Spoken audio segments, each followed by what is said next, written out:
Bueno, felicitaciones Román, entrenador de fútbol, profe, psicólogo deportivo, gran profesional.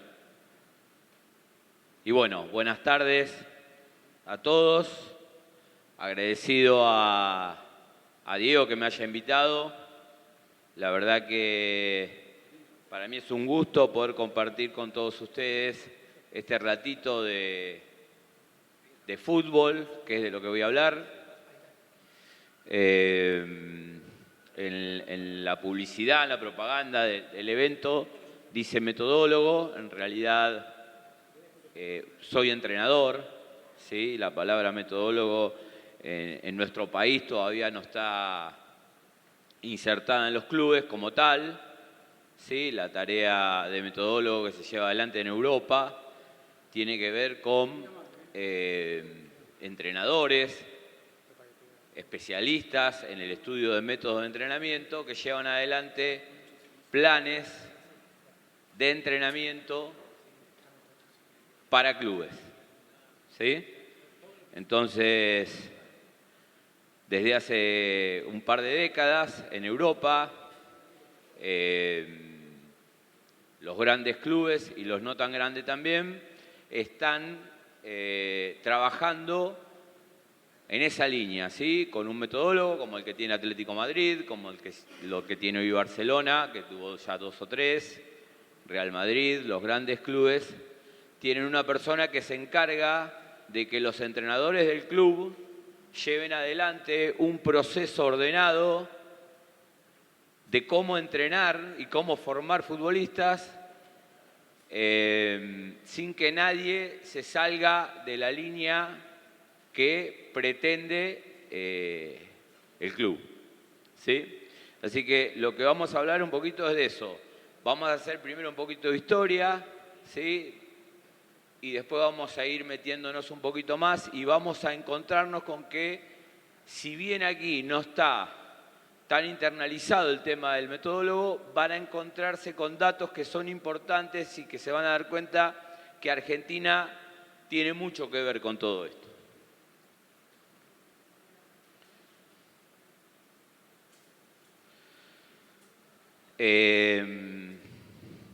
Seguramente de lo que le voy a hablar, varios tienen idea, ¿sí? Saben o lo han escuchado, porque si están en el fútbol seguramente hay términos que seguramente les ha llegado por alguna vía y vamos a hablar sobre eso, ¿sí? Pero antes que nada es importante saber que cualquier método que nosotros llevemos adelante en los clubes o donde estemos para entrenar futbolistas, para formar jugadores, es válido porque todos han dado resultados y todos han fracasado. Con lo cual, todo lo que yo me he dedicado estos últimos años a investigar de qué se trata, ¿sí? Finalmente lo hago sabiendo que siempre hay un margen de error en todo esto, ¿sí? Pero que hay una necesidad de conocer lo que uno desconoce, que es importantísimo saber de qué se trata, ¿sí? Yo me dedico al fútbol hace muchísimos años, tengo una necesidad de saber todo lo que pueda en cuanto a fútbol, todo lo que pueda.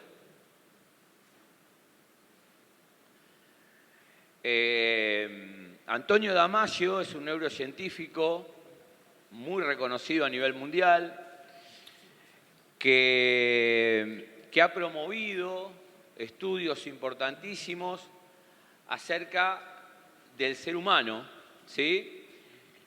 Seguramente muchos no lo han escuchado nombrar porque en el ambiente del fútbol no está conocido, pero sí en un lineamiento que tiene que ver con lo metodológico, que es donde nos vamos a meter ahora, tiene muchísimo que ver, ¿sí?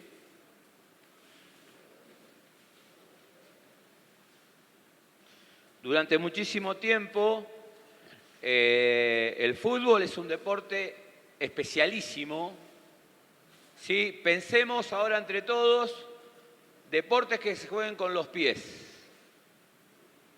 Pensemos. Deportes que se jueguen con los pies, deportes en donde el resultado final puede ser 0-0. Deportes colectivos, en donde el resultado final puede llegar a ser 0-0. ¿Sí? Muchísimos deportes colectivos han modificado sus reglamentos para hacer a ese deporte más atractivo. Sin embargo, el fútbol no necesita eso, ¿sí? Porque su complejidad lo hace sumamente atractivo, ¿sí? Lo que hace tremendamente atractivo al fútbol, por sobre los demás deportes, es su extrema complejidad. ¿Sí? Lo difícil que es practicarlo y hacerlo bien. ¿Sí? Eso es lo que seduce a todo el mundo en querer hacer cosas que hacen los grandes futbolistas del mundo. Entonces, ya empezamos con que el fútbol es un deporte complejo, ¿sí? Por tanto, nosotros durante muchísimos años, cuando entrenábamos fútbol, tomábamos metodologías que venían de los deportes de tiempo y marca, ¿sí? Si yo les hablo de, por ejemplo, el test de Cooper, ¿sí? Hay varios, por ahí no los más jóvenes, pero sí los más viejos, que deben recordar haberlo estudiado y haberlo hecho, el entrenamiento intervalado, ¿sí? Los ritmos de carga, la etapa donde tomábamos del atletismo, por ejemplo, tareas que tenían que ver con una preparación, una acumulación, para que después tener una competencia y un descanso, ¿sí? Y el modelo ATR, ¿sí? Que es acumulación, transformación y realización, que también viene de otro deporte. Seguramente si hay profes de educación física acá, hay. Bueno, y por ahí alguno que no es profe, el libro de Álvarez del Villar, lo deben recordar, un libro muy grandote así, que hablaba de la preparación física del fútbol basada en el atletismo. Ese era el título del libro, ¿sí? Y durante muchísimo tiempo todo el mundo utilizaba herramientas de medición, de tareas, de descanso, que tenían que ver con el atletismo para mejorar futbolistas. ¿Sí? Hoy, mal o bien, todos sabemos que poco tiene que ver el entrenamiento o el desarrollo o las necesidades a todo nivel que necesita un futbolista con las que necesita un atleta de 100, 200, con vallas o lo que sea. Es bastante distinta la preparación que debe tener un futbolista con un atleta, ¿sí? Este es un proceso, ¿sí?, que describe a dónde queremos llegar con todo esto. Durante mucho tiempo tuvimos este tipo de métodos, que son métodos que servían para todo, para entrenar equipos de tenistas, equipos de fútbol, equipos de vóley, fondistas, para todo servía, ¿sí? Vamos a correr a la playa, ¿sí? Donde vamos a acumular resistencia aeróbica, si se quiere, imprescindible para jugar, pero inespecífica absolutamente para un futbolista, ¿sí? Porque los requerimientos de alguien que corre en la playa no son los de un futbolista que corre con botines en el césped. No tiene absolutamente nada que ver, ¿sí? Hace un par de décadas, dos profesores de educación física, uno luego doctor, sienten la necesidad de aplicar nuevos métodos de entrenamiento, investigarlos, desarrollarlos, conseguir un sustento científico, incluir bases filosóficas para poder hacerlo, ¿sí? Van a escuchar hablar de métodos, de un millón de métodos, ¿sí? Al día de hoy, métodos probados científicamente, con respaldo filosófico, para el fútbol y hechos por el fútbol, solamente hay dos. Uno es la periodización táctica, ¿sí? Su creador es el portugués Víctor Frade, y el microciclo estructurado, creado por el español, el doctor Francisco Seirulo, ¿sí? Francisco Seirulo es un entrenador muy exitoso en atletismo en España, que trabajó muchos años para el Barcelona, pasa a trabajar en el balonmano, en el handball, y en determinado momento el Barcelona necesita que se haga cargo del primer equipo del Fútbol Club Barcelona. El entrenador de aquel momento, Johan Cruyff, un gran personaje, aparte de ser un tipo extraordinariamente atractivo por su conocimiento y sus maneras, arregla con el presidente en ese momento del Barcelona. Entonces el presidente le dice, bueno, usted va a ser el técnico del Barcelona, dígame quién venga, si pasa todo su personal, sus profesores, sus ayudantes. No, dice, yo vengo solo, yo voy a ser el técnico, usted ponga a los que me van a ayudar. Esa fue la contestación de Cruyff. Entonces, sorprendido el presidente, en el primero que piensa es en Francisco Seirulo, ¿sí? Que estaba en el balonmano en aquel momento. Entonces Francisco Seirulo siente la necesidad de trabajar una metodología que incluyera al humano como un todo y que le sirviera para entrenar futbolistas, preparar físicamente futbolistas, ni siquiera prepararlos físicamente, entrenar futbolistas para que jueguen al fútbol. ¿Sí? Ese es el inicio del microciclo estructurado. ¿Sí? Que después, bueno, después vamos a ver, Guardiola hoy es por ahí el máximo exponente, hay otros que lo utilizan, pero Guardiola, primero con Seirulo y después con Lorenzo Buenaventura, ¿sí? Es el sumum del microciclo estructurado, ¿sí? De esta manera de entrenar. Por otro lado, el profesor Víctor Frade, en la Universidad de Oporto, desarrolla un plan metodológico, toma herramientas de Damasio y desarrolla la periodización táctica casi paralelamente, y no hay ningún dato fehaciente que diga que se filtró información de un lado al otro. Portugal y España están muy cerca. Sin embargo, no hay datos. ¿Sí? Es muy raro que dos metodologías tan similares se hayan desarrollado casi al mismo tiempo y las dos tan cercanas. ¿Sí? El profesor Víctor Frade, que también fue coordinador, si se quiere, de las inferiores del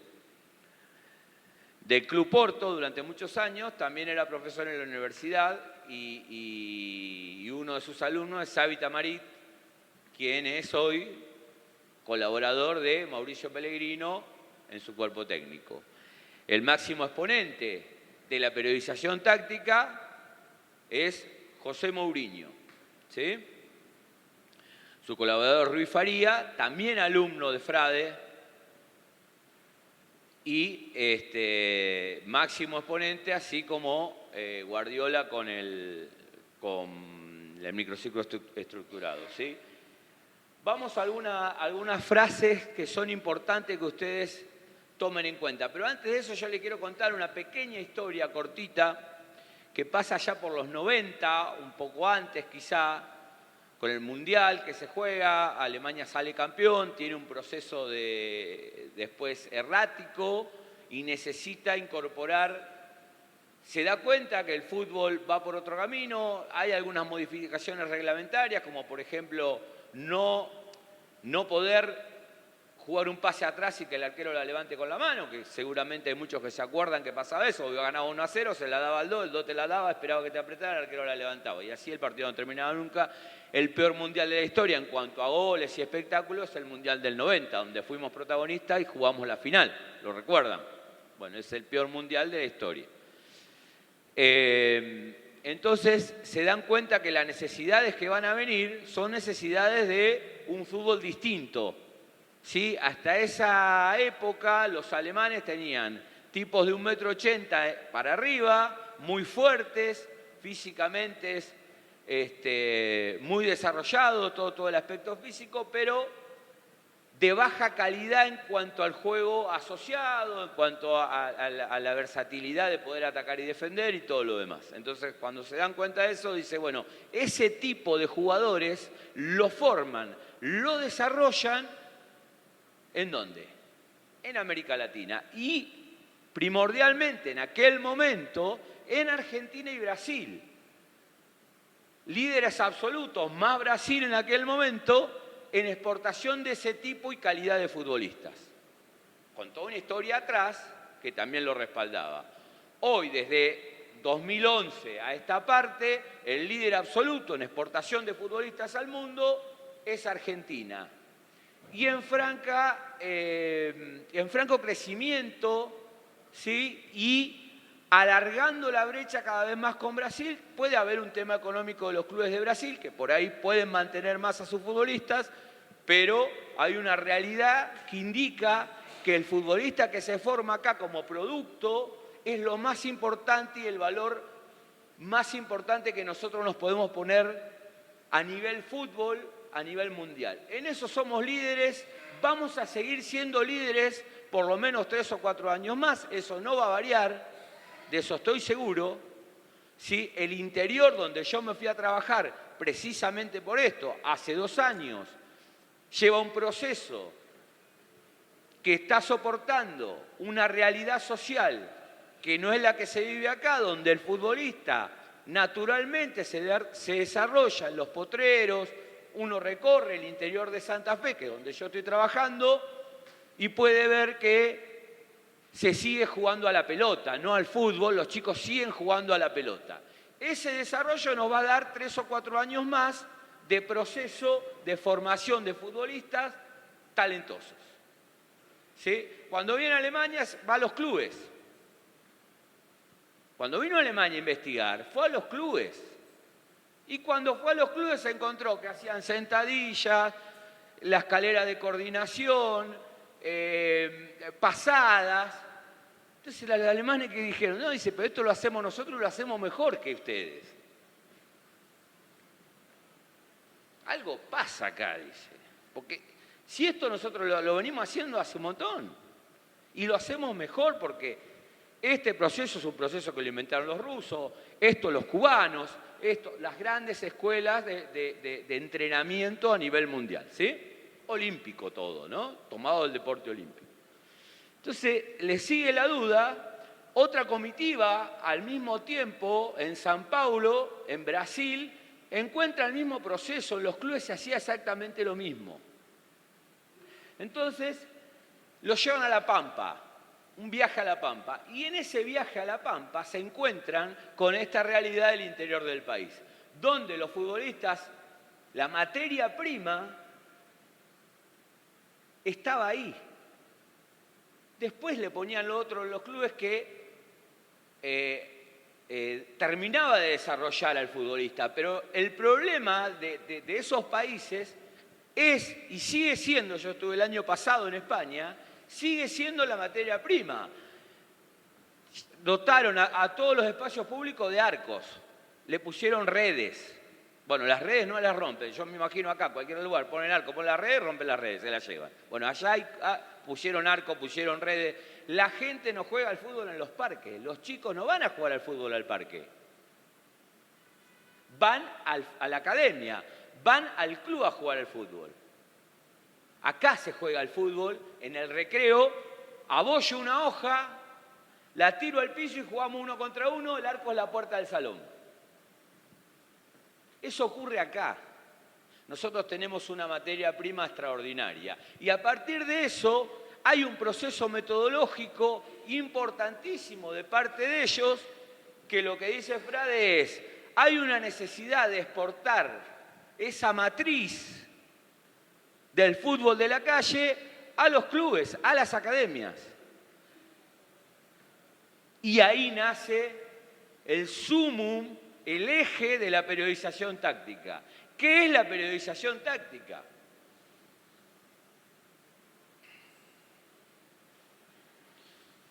Estos son principios que tiene la periodización táctica, que por ejemplo dice, desde que el niño juega al aire libre se aconseja que juegue mucho, ¿sí? Que juegue mucho el chico. Es necesario, todos los que estuvieron acá hablando, hablaron de la necesidad del jugar y de un jugar silvestre, natural si se quiere, menos conductista, ¿sí? Nosotros los entrenadores hemos sido durante muchos años, lo digo por mí, pero sé que hay muchos que son iguales, que dirigen el partido, tocá, vení, llévala, dásela al otro, patea al arco. Entonces el chico, como a esa edad, como bien decían la gente que expuso antes, tiene al profesor, al entrenador como un ídolo, como un fenómeno, porque lo ayuda a hacer eso que le gusta, ¿sí? Termina desaprovechando la gran oportunidad de lograr que el chico desarrolle, aprenda a jugar con un aprendizaje de calidad, que es, me equivoco, yo después te explico cómo podés, te ayudo a resolver, pero es mejor que lo resuelvas vos para que lo aprendas durante toda tu vida. Si yo me tomo un taxi, como me pasó las 2 veces que me invitó Diego a la legislatura y vengo con el teléfono, cuando llego otro día me pregunta, ¿cómo va? Ah, no sé, para que no me acuerdo. Ahora, si yo hubiera tenido que venir manejando solo hasta acá, seguramente me lo voy a acordar, porque tuve la necesidad de hacerlo. ¿Sí?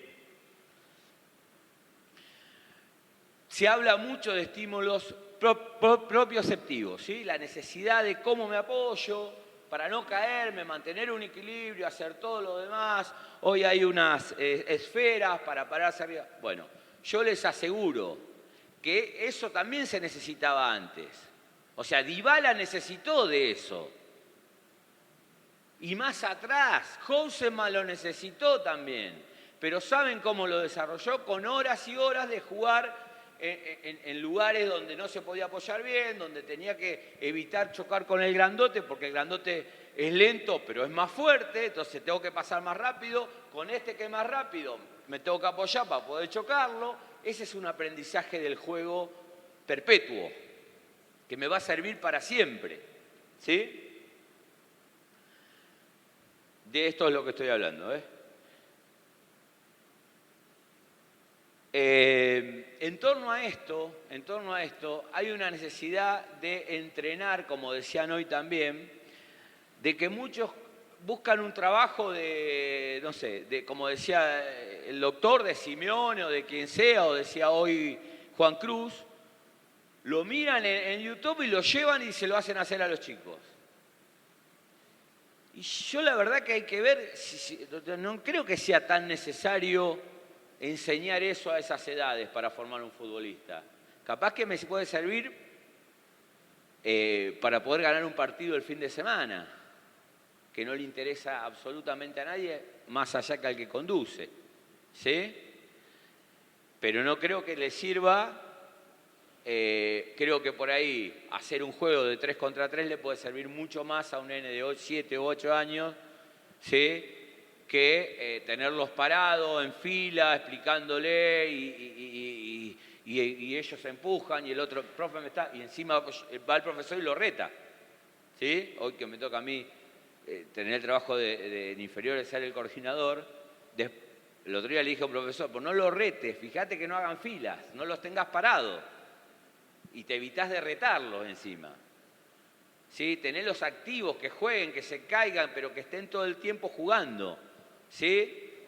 No estés tanto tiempo explicando, sino los juntan y les hablan, y les hablan, y les hablan, y ya después miró el pajarito, miró lo otro, no. ¿Sí? Esa es la necesidad que tenemos, importar esa matriz del potrero, del fútbol de la calle, ¿sí? Como metodología a llevar adelante en los clubes. ¿Sí? Ahora, ¿cómo lo hacemos con jóvenes? Porque con niños, pero ahora con jóvenes viene la gran duda de decir, ¿y cómo preparo físicamente a un joven de 15 años con estos métodos? ¿Sí?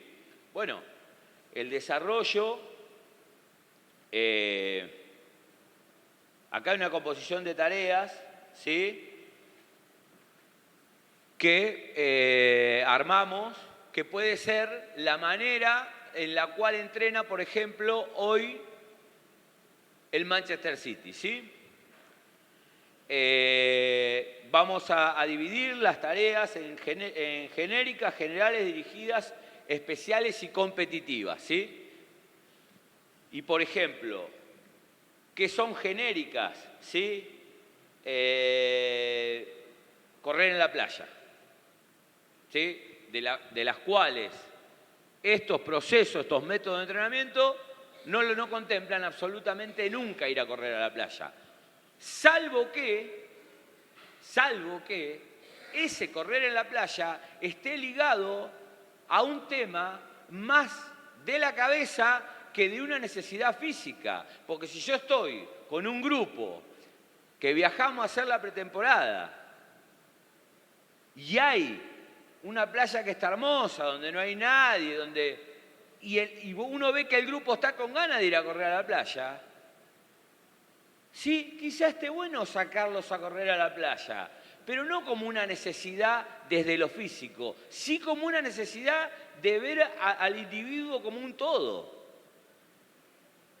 ¿Sí? Porque así como estos métodos observan el todo y lo manifiestan y lo tienen en cuenta en todo momento, tienen en cuenta al ser humano como un todo. ¿Sí? Esta idea de Damasio, del error de Descartes, de decir, durante mucho tiempo dividir la mente del cuerpo, ¿sí? Es lo que toma tanto Víctor Frade como Seirulo para el desarrollo científico de esta idea de entrenar el todo, ¿sí?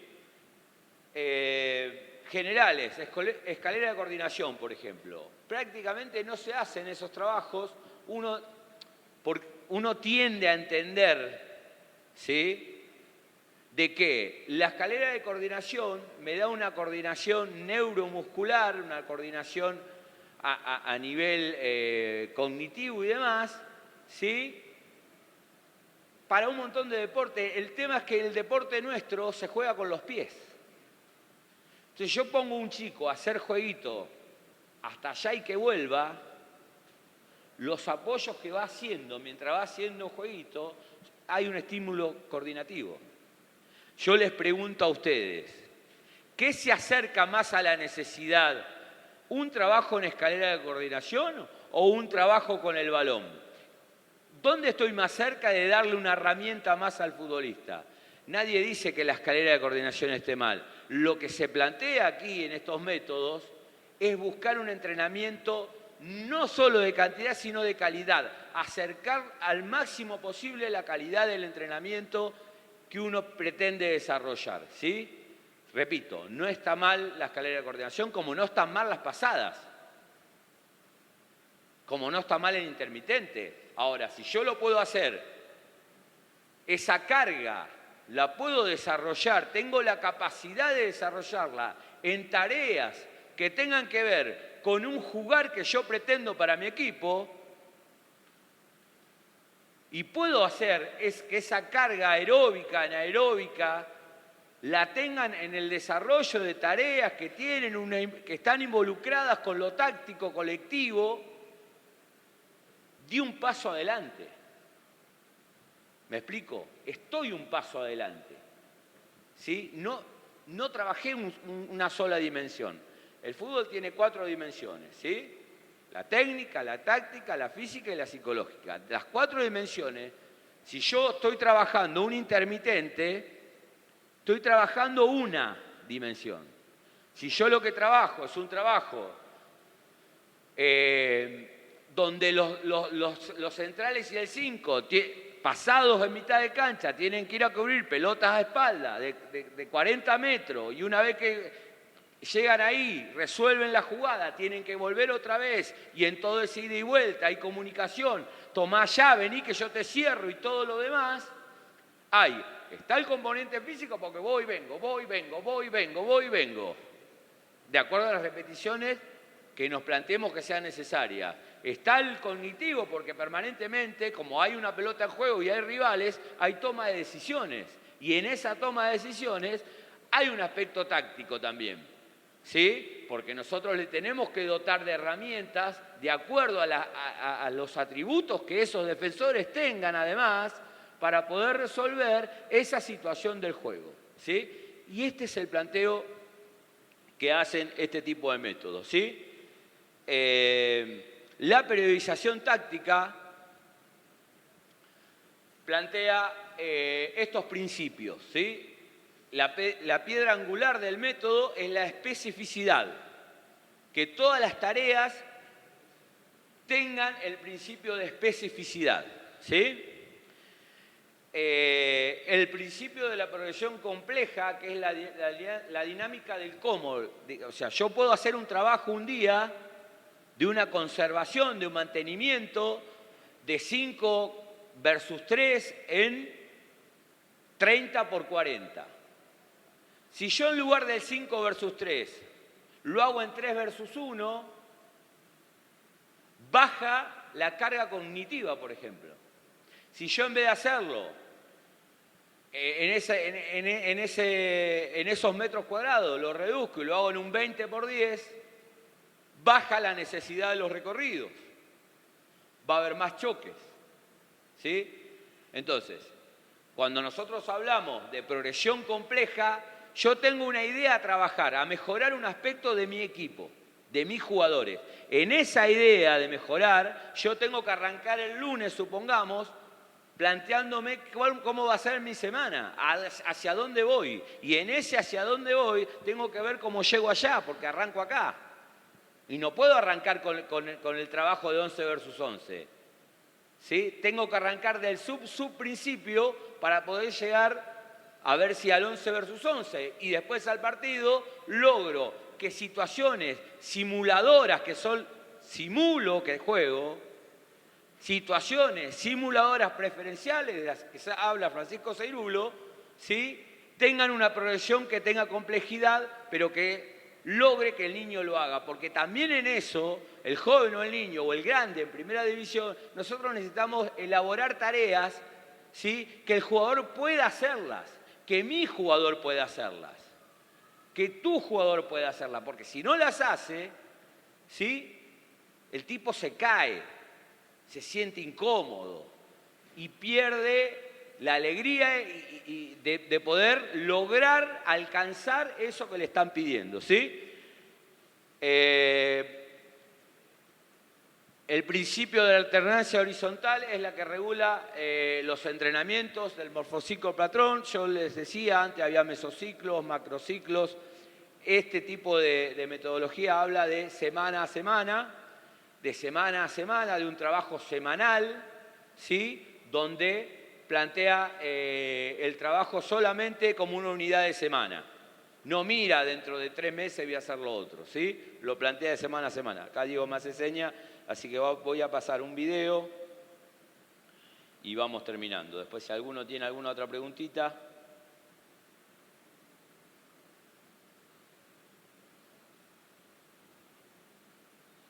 Esperemos poder verlo.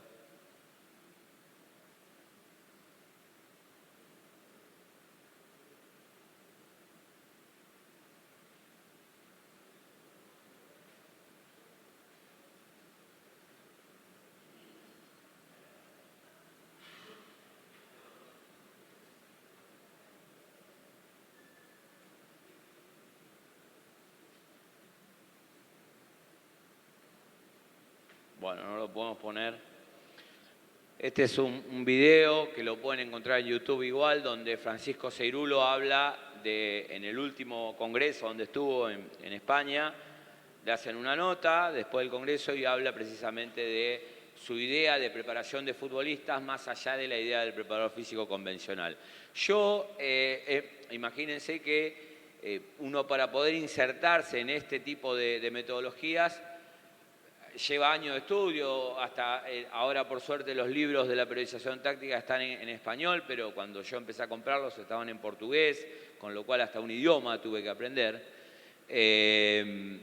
Hoy es muy fácil, pero tiene que haber una línea, ojalá, en las escuelas de entrenadores, en los profesorados de educación física, donde a veces me invitan para ir a hablar de este tema, que hable de los únicos 2 métodos creados por y para el fútbol, que no fueron importados de otros deportes, ¿sí?